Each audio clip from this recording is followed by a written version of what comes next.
Halo pemirsa, Serba-serbi Surabaya kali ini ingin berbagi informasi menarik yang ada di kota Surabaya, yaitu tentang 4 tempat bersejarah di kota Surabaya.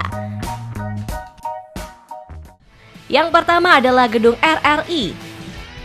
Gedung RRI Surabaya merupakan salah satu gedung bersejarah di kota Surabaya, khususnya pada periode Revolusi Kemerdekaan.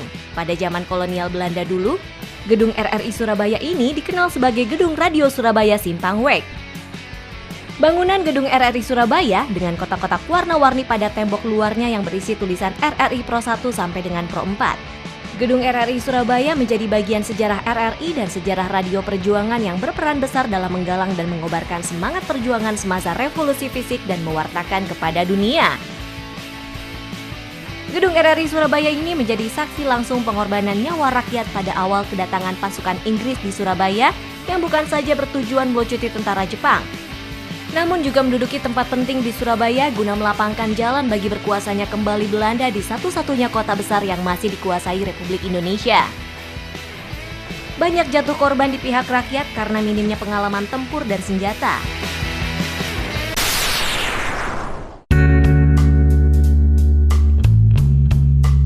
Yang kedua adalah Monumen Perjuangan Polri. Monumen ini didirikan sebagai peringatan bahwa Surabaya memiliki sosok yang berani dan berjiwa kepahlawanan yang tinggi.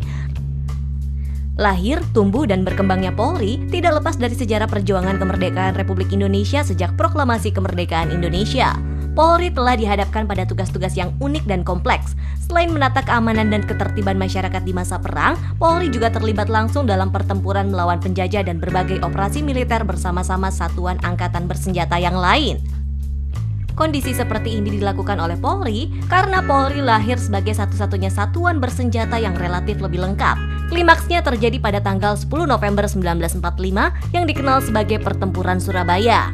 Tanggal itu kemudian dijadikan sebagai Hari Pahlawan secara nasional yang setiap tahun diperingati oleh bangsa Indonesia. Pertempuran 10 November 1945 di Surabaya menjadi sangat penting dalam sejarah Indonesia.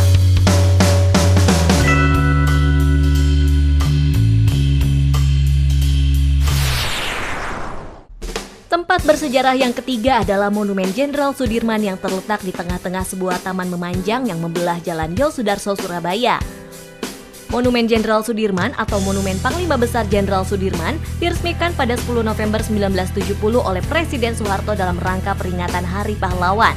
Patung Jenderal Sudirman dibuat pada posisi tegak, tangan di samping, ujung celana masuk ke dalam sepatu boot, dan sebelah pedang tampak menggantung di pinggang sebelah kiri. Pakaian yang dikenakan Jenderal Sudirman tampak menyerupai seragam peta. Monumen Jenderal Sudirman di dua sisi yang berlawanan berisi kata-kata Panglima Besar Jenderal Sudirman ketika revolusi fisik masih tengah berlangsung. Sudirman lahir dari ayah Karsit Kartowiroji, yaitu seorang pegawai pabrik gula Kalibagor, dan ibu bernama Siem yang merupakan keturunan Wedana Rembang. Ia ikut pendidikan formal di Sekolah Taman Siswa dan kemudian di HS atau Sekolah Guru Muhammadiyah Surakarta yang meskipun tidak tamat, ia menjadi guru di Sekolah HS Muhammadiyah di Cilacap. Monumen Jenderal Sudirman merupakan penghormatan bagi Panglima pertama Tentara Indonesia yang dipilih pada Konferensi Tentara Keamanan Rakyat di Jogja pada 12 November 1945.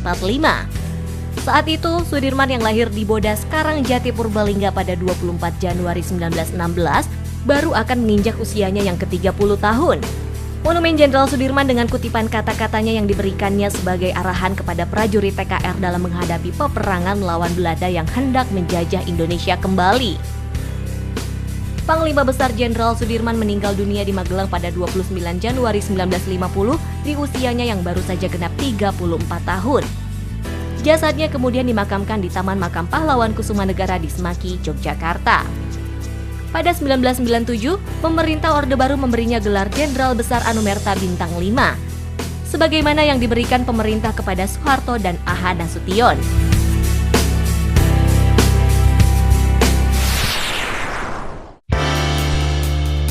Yang keempat adalah Museum Bank Indonesia Surabaya. Museum Bank Indonesia Surabaya adalah saksi sejarah perbankan Indonesia. Museum ini terletak di wilayah Surabaya Utara dan nama awal gedung ini adalah The Javash Bank. Museum ini terletak di Jalan Garuda nomor 1 yang tempatnya tidak jauh dari pusat perbelanjaan Jembatan Merah Plaza. The Javasch Bank adalah bank yang didirikan oleh pemerintah Belanda pada tanggal 24 Januari 1828 dengan pusat di Batavia. Sedangkan di Surabaya, pemerintah Belanda membuka cabang The Javasch Bank pada 14 September 1829 dengan menempati gedung The Javasch Bank.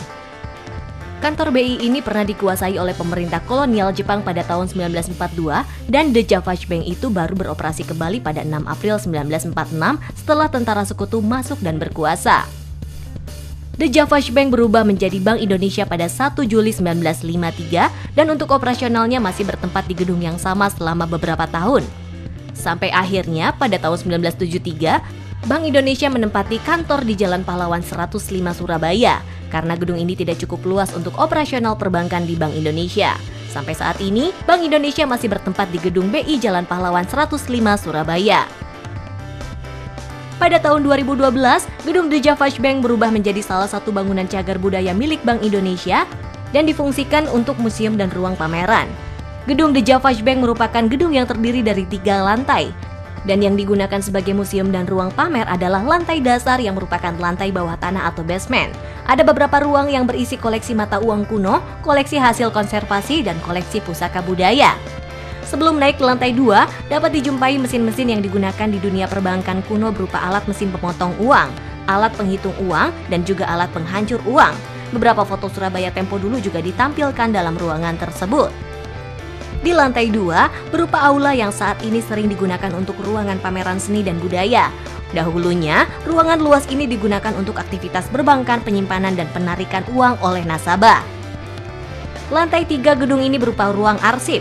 Namun ruangan ini tidak dibuka untuk umum, sehingga pengunjung museum hanya bisa sampai lantai 2 saja. Nah pemirsa, itu adalah keempat tempat bersejarah yang ada di kota Surabaya. Saksikan terus Serba Serbi Surabaya dengan informasi menarik lain. Sampai jumpa!